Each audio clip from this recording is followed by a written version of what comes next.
So in today's video, we're going to be installing the flow-through bucket F-150 fronts. This one in particular has the shifter on the console. There's another option where you can have the shifter on the steering column. They're going to install practically identically, but the lids will be a little bit different between the shifting on the column and the shifter on the console. So today we're going to have an install for these front seats on the 2011 to 2014 Ford F-150 front bucket seats. So here we have the headrest marked with the H in the bottom right. It doesn't matter between driver and passenger which headrest goes where. I like to leave it on the seat just to get it started. Sometimes it helps to hook one side, go to the other, and then you can do like the sawing motion. Make sure your seams are still staying somewhat relative to like the actual seams on the headrest, otherwise you'll be super crooked.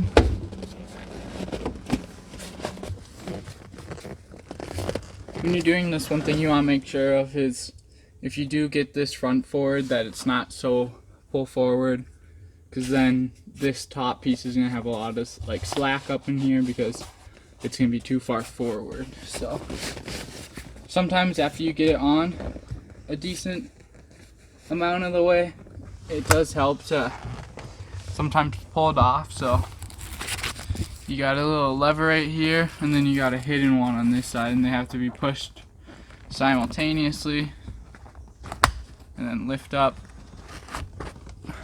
And then you might have to recline your seat to get it completely off.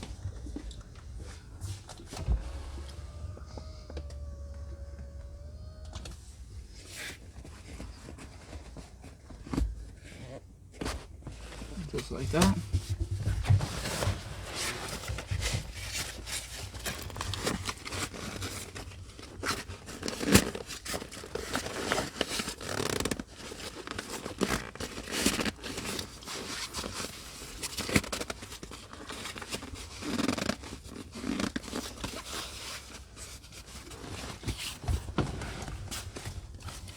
So you can tell I'm too far forward. I need to pull this side a lot farther down because this is all tight on this side right here, and this has quite a bit of slack. So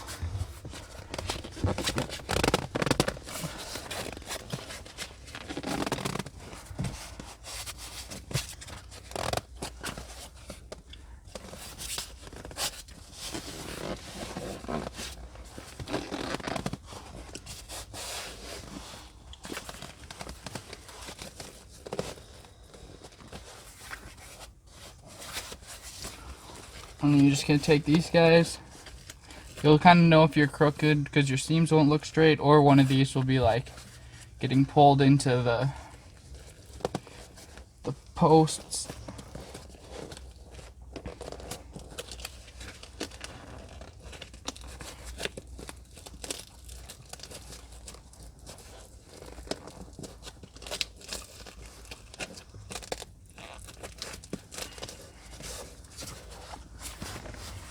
Looks something like this.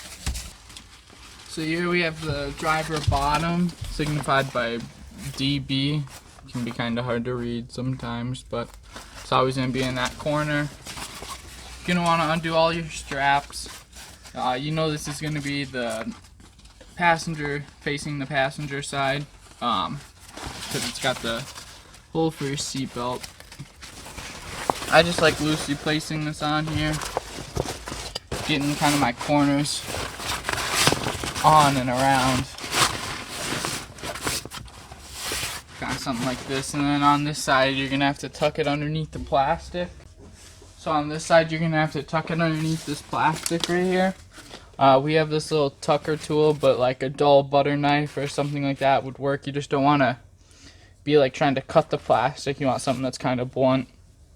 But it can just kind of help you get it started in there.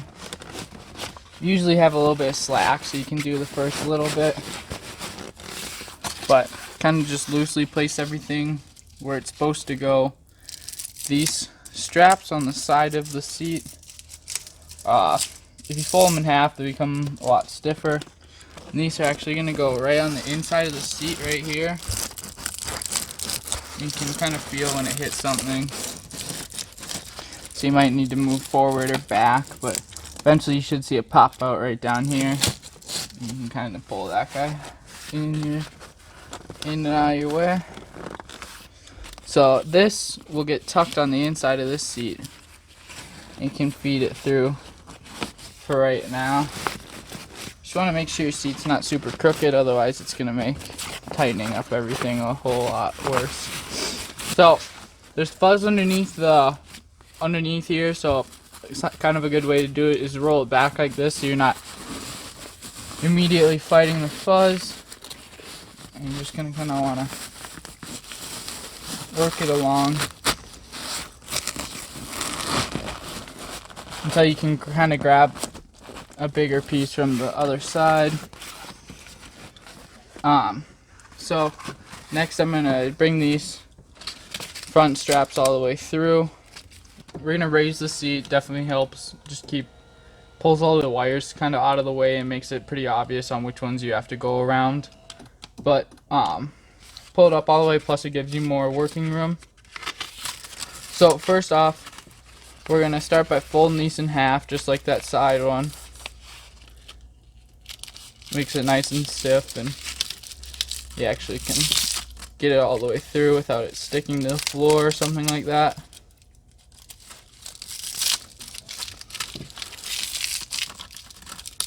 So we'll just feed these guys through. So you're going to want to go over all these immediate wires in this motor right here. You're going to want to go over that guy too. You just kind of want to stay as close as you can to the top of the seat back here. And kind of push it far enough back to where you can get a hold of it.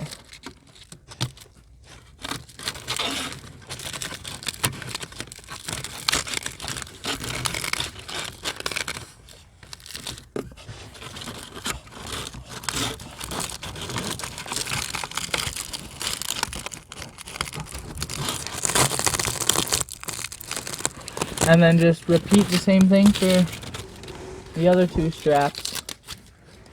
Just going to start by folding it in half.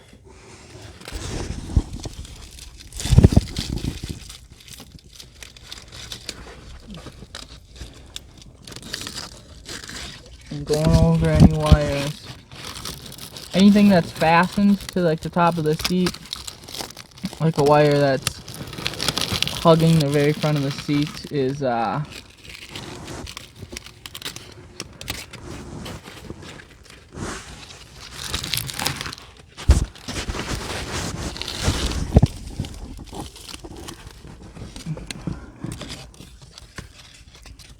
go over this motor again on this side.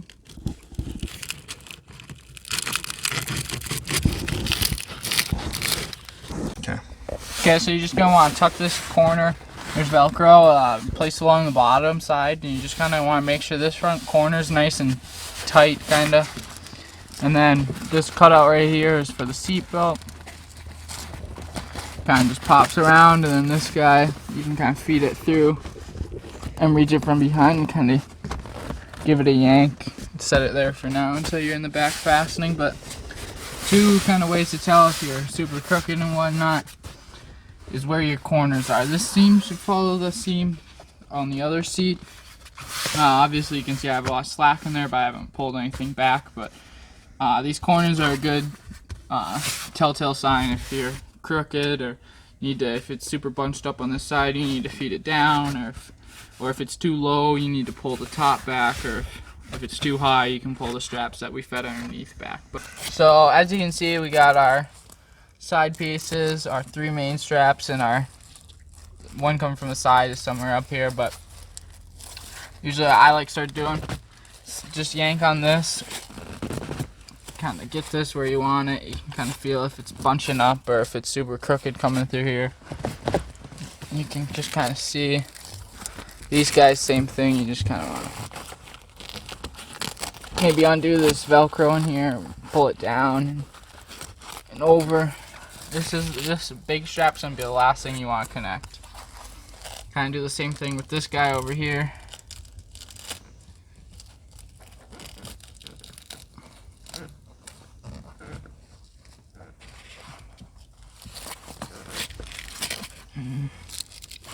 These guys are gonna want to unfold. Kind of give just a nice tug, not too hard, just because it is just those Velcro straps you're pulling on. And you don't want to yank on these ones too hard. One, because it's just like you don't want to break them.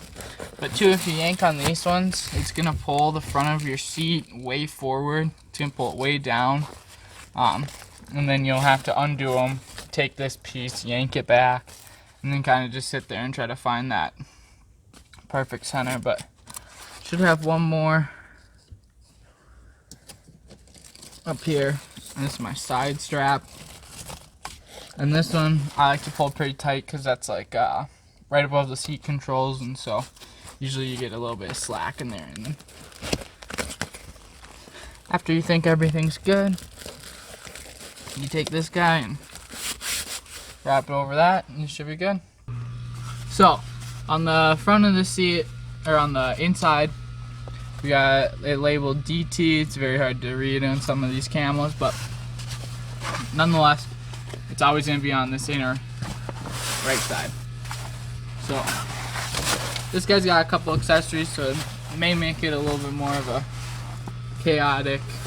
We're looking at the back of the seat here. There's always going to be this patch with the Headwaters seat cover logo and like phone number and information. And it's always going to be on the back side towards the outside driver. So it's always easy way to identify the driver top from the passenger top. Another thing that you want to make sure that this is the driver top is on the outside. We use the same like breakaway thread that they use from the factory to release the airbags in like the case of an accident. So you want to make sure that is in the correct spot so it works properly. And if you do get into an accident and it does break away, we'll resew that for you for free. But you just want to make sure that this is in fact the driver, because there are specific sides. So we're going to start by kind of just lobbing it over this, getting it started. And sometimes it helps to do like almost like a sawing motion, kind of like that. Sometimes may help.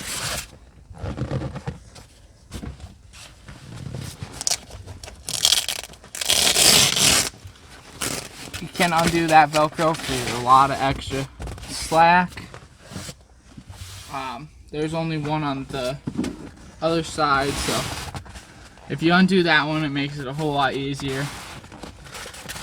Just to slide this guy on there practically makes it effortless. One thing I like doing is starting with these posts for your headrest. Now, if you remember from when you installed it, you're going to want to start on this one, because you can see the buttons right here, and you always want to get the button on first before anything else.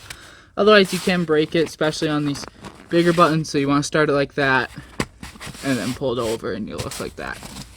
This thing, the same thing, but you have to be trying pretty hard to break this one just because it's almost concealed. But this one, you really want to just make sure on all of them that you're starting from the push tab and going over, just so you don't break that guy. And so you're just going to want to, again, make sure your corners and your seams are lined up with the factory. You can kind of just like twist it and pull it certain ways to figure out which way you want to go. Just want to make sure it's tight.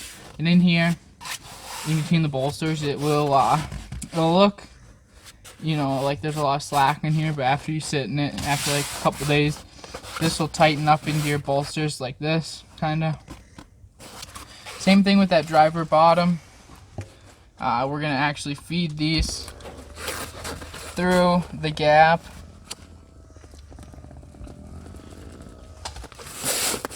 So just kind of something like that. Just make sure they're actually through there.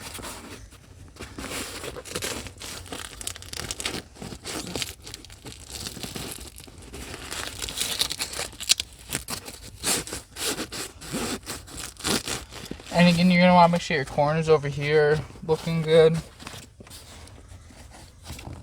Just because that will identify if you're sitting crooked or whatever. But we're going to jump around the back, grab those ones that we just pulled through, and then they'll get attached to the back of the seat.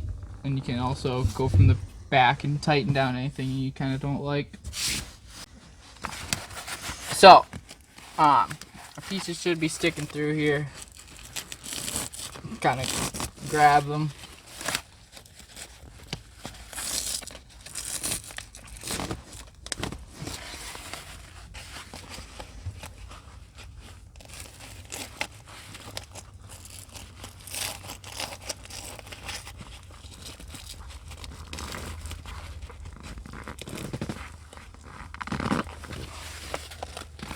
So I don't know if you can see those guys, but they'll get attached to this big strip back here on the bottom.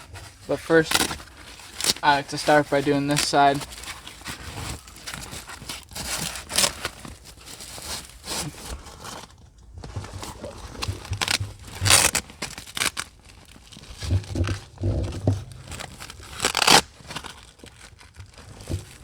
And so, first off, I just like getting it tacked on there, and you can come through and clean this up. But it should be tight enough to where you don't see any of that black Velcro.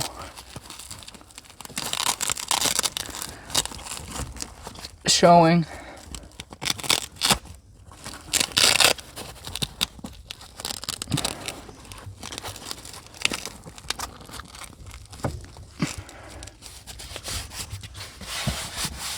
But you're going to want to start with that guy and then move on to these ones.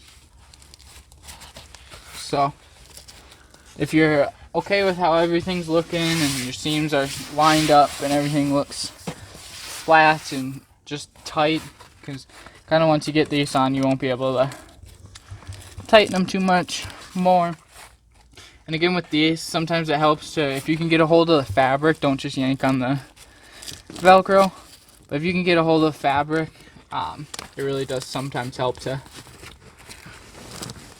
tighten up that front part of the seat. But then, when you're ready to paste them,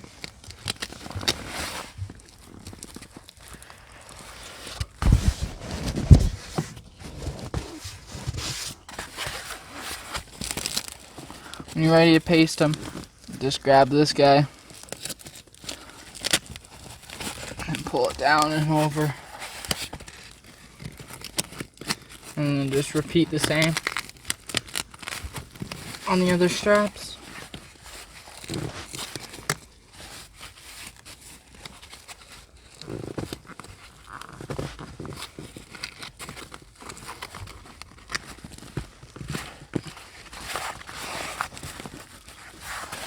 And it'll look something kind of like that. So, here we have a couple accessories that the customer decided to choose. First off, these two loops are the one half of the double gun scabbard. So a rifle would sit in here, and then this would be mirrored on the other back of the seat. It'd sit across like so. He also has the bow scabbard option, which your bow would sit into here, and then you undo this piece. And inside the bow strap and the gun scabbard, they have felt inside. But your bow would just sit something like that. Pretty neat accessories. So, we got the lid here. I can show you the identifying key in a second, but first you're just going to want to undo all of these so that it's kind of flung everywhere so it's clear from the underside. Go like that. You just want to undo all these straps. And then L is going to be right there for this guy. And that's always going to face the rear and obviously the underside. You can kind of see these two corners. You just want to get those started by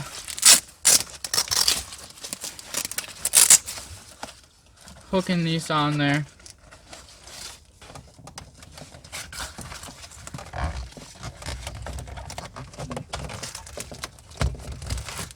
But if you're struggling with this one, it just helps to kind of go corner by corner. Don't try to be doing too much at once.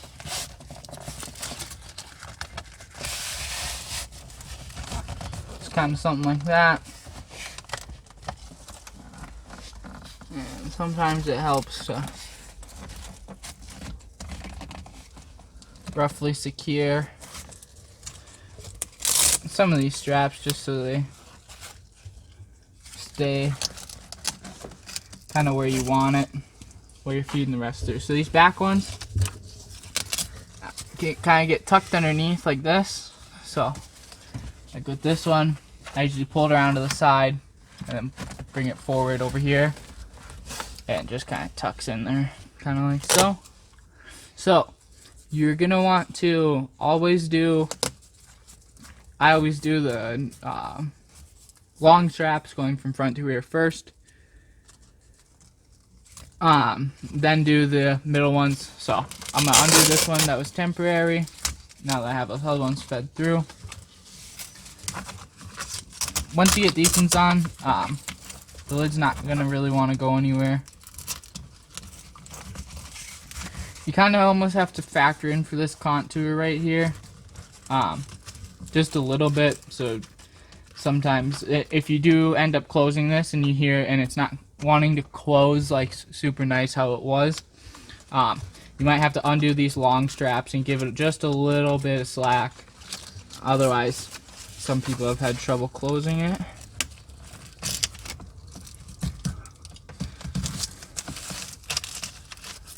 And then do these cross straps, and then you can kind of redo any corners that you see that aren't fully over. But first I'm going to do these cross straps.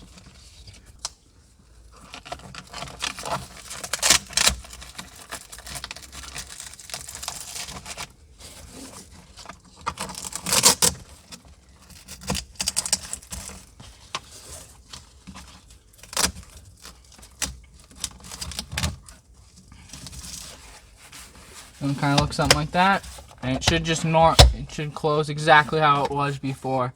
If you're having trouble or hearing anything weird, again, just double check these, make sure they got a little bit of slack in them, because they do have to contour over this piece right here.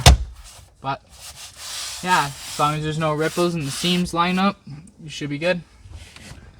Tilt the seat back. That's what you're going to want to do first. Take these two posts, stick them in there like you did.